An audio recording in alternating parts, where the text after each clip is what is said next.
بسم اللہ الرحمن الرحیم۔ السلام علیکم۔ رزق اور موت کا خوف نہ رکھو، یہ اللہ کے اختیار میں ہے۔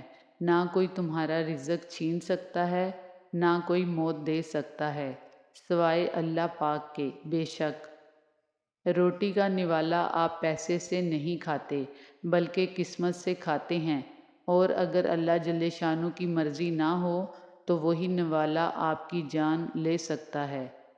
تالاب میں پتھر گرا، پانی میں لہریں اٹھیں اور دور چاروں طرف سے کناروں سے ملنے لگیں۔ ساتھ ہی ایک درخت تھا، اسے بھی ہوش آیا۔ اس نے تالاب میں ایک پتا گرا دیا، لیکن نہ شور ہوا اور نہ تالاب میں لہریں اٹھیں۔ ایک دانشور اسے دیکھ رہا تھا۔ اس نے پتے سے کہا، اے بے وقوف، دنیا میں وہی لوگ ہلچل مچا سکتے ہیں جو اپنے اندر وزن رکھتے ہوں۔ آپ طوفان کو خاموش نہیں کر سکتے، کوشش کرنا بیکار ہے۔ آپ جو کر سکتے ہیں وہ بس اتنا ہے کہ خود کو خاموش کر لیں، طوفان خود بخود گزر جائے گا۔ محبت تو ہمیشہ ساتھ رہتی ہے، بس لوگ بچھڑ جاتے ہیں۔ تکلیف اور پریشانی کا مطلب یہ نہیں ہے کہ اللہ کریم آپ سے ناراض ہے۔ جب اللہ کریم کسی سے محبت کرتا ہے تو اسے آزمائش میں ڈالتا ہے تاکہ اپنے بندے کی عاجزی سن سکے، اور وہ پھر کہیں نہ کہیں سے وسیلے بنا دیتا ہے۔ وہ اپنے بندوں کو کبھی تڑپتا ہوا اکیلا نہیں چھوڑتا۔ اگر آپ سر پر دوپٹہ رکھ لیں گی تو تب بھی اتنی ہی پڑھی لکھی لگیں گی جتنی اب ہیں۔ ہاں، البتہ آپ کی عزت بڑھ جائے گی۔ جب نیت کچھ اور ہو اور عمل کچھ اور ہو تو پھر قسمت کبھی نہیں بدلتی۔ ہم لوگ اپنی نیت لوگوں سے چھپا سکتے ہیں، اس سے نہیں جس نے ہم کو بنایا ہے۔ خلیل جبران کا قول ہے، کوئی شخص رات کی ظلمتوں میں سے گزرے بغیر طلوع سحر کا نظارہ نہیں کر سکتا۔ زندگی کیا ہے، لمحے کی خبر نہیں۔ دلوں سے بدگمانیاں نکال پھینکیں، مسکرا کر سب سے ملیں۔ نہ جانے کب کہاں زندگی کا سفر رک جائے۔ ہم آج ہیں، کل تھے، ہو جائیں گے۔ اپنے ذہنی آرام کے لیے ہر چیز کو مختصر کرنا سیکھیں۔ الفاظ، احساسات، خواہشات اور لوگ۔ شیخ سعدی کا فرمان ہے، صبر کا دامن ہاتھ سے نہ چھوڑو۔ ہر کام آسان ہونے سے پہلے مشکل ہوتا ہے۔ وقت تو اپنے وقت پہ سکھا ہی دے گا، لیکن جو وقت سے پہلے ہی سیکھ لے وہی عقل مند ہے۔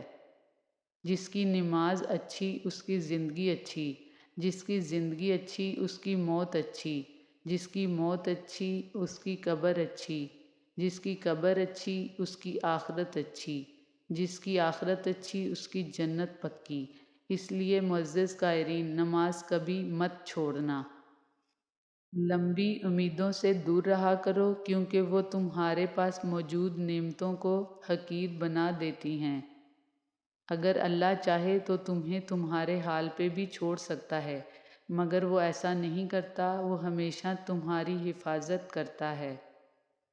کچھ چیزیں ایسی ہوتی ہیں جو ہمیں اللہ سے جوڑے رکھتی ہیں، کچھ خواہشات کی صورت، کچھ آزمائش، کچھ صدمے، اور کچھ ایسی جو انسان کبھی نہیں بھول سکتا۔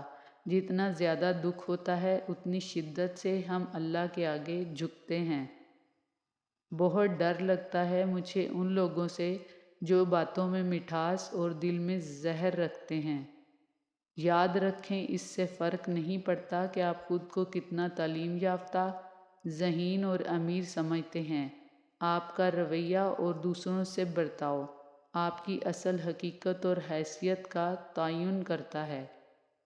آنسو بہت کمال کی چیز ہوتے ہیں، دیکھنے میں بہت شفاف نظر آتے ہیں، حالانکہ پتہ نہیں کتنا میل، کتنا کھوٹ اور کتنا پچھتاوا یہ اپنے ساتھ بہا کر لے جا رہے ہوتے ہیں۔ کوئی سخت دل پیدا نہیں ہوتا، بس دنیا والے نرمی چھین لیتے ہیں۔ صبر جمیل یہ ہے کہ مصیبت کے باوجود لوگوں کو یہ احساس نہ ہونے دیا جائے کہ آپ مبتلائے غم ہیں۔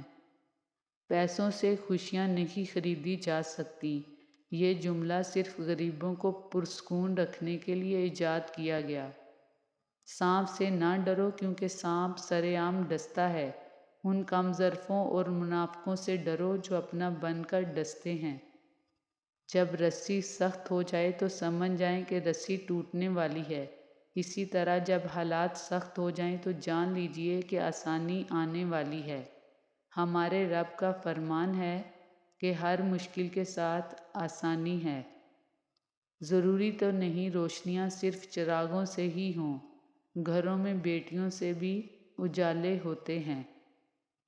اخلاق بھی رزق کی طرح ہوتا ہے، اس میں بھی کچھ امیر، کچھ غریب اور کچھ انتہا کے مفلس ہوتے ہیں۔ کوئی ناراض ہو تو کتنی منتیں کرنی پڑتی ہیں اسے منانے کے لیے، اور ایک اللہ پاک کی ذات ہے جو ایک آنسو سے عمر بھر کے گناہ معاف کر کے مان جاتا ہے۔ میٹھے لہجوں سے دل جیت کر لوگ یہاں زندگیاں اجاڑ دیتے ہیں۔ مرد کی اتنی وفا کافی ہے کہ چار کا حق رکھتے ہوئے بھی زندگی ایک کے ساتھ گزار دیتا ہے۔ ہم اپنی ترجیحات کے مطابق فیصلہ کرتے ہیں کہ کس سے کتنا رابطہ رکھنا ہے۔ ہر وقت اور ہمیشہ کوئی مصروف نہیں ہوتا۔ اپنی زندگی کے اکاؤنٹ میں 2 آپشن ہمیشہ کھلے رکھیے۔ نمبر 1 اپنی غلطی تسلیم کرنا، نمبر 2 دوسروں کو معاف کر دینا۔ اپنے بھائی کی مصیبت پر خوشی کا اظہار نہ کرو، ممکن ہے کہ اللہ تعالیٰ اسے اس سے نجات دے دیں اور تمہیں اس میں مبتلا کر دیں۔ دعا کی قبولیت آواز کی بلندی نہیں بلکہ دل کی تڑپ کا تقاضا کرتی ہے، کیونکہ دعا صرف الفاظ کا مجموعہ نہیں بلکہ روح کی طلب اور کیفیت کا نام ہے۔ کامل انسان میں 2 خوبیاں ہوتی ہیں۔ نمبر 1 وہ باطل سے راضی نہیں ہوتا، نمبر 2 حق سے منہ نہیں موڑتا۔ جیسے آپ کے کچھ گناہ صرف آپ کے اور رب کے درمیان ہیں، ایسے ہی کچھ نیکیاں بھی ہونی چاہیے۔ ایک میری محبت ہے، ایک اللہ کی محبت ہے۔ میں اس کی عبادت کرتی ہوں، یہ میری محبت ہے۔ وہ مجھے عبادت کی توفیق دیتا ہے، یہ اس کی محبت ہے۔ میں کروڑوں میں کھڑی اسے پکارتی ہوں، یہ میری محبت ہے۔ وہ کروڑوں میں میری پکار سنتا ہے، یہ اس کی محبت ہے۔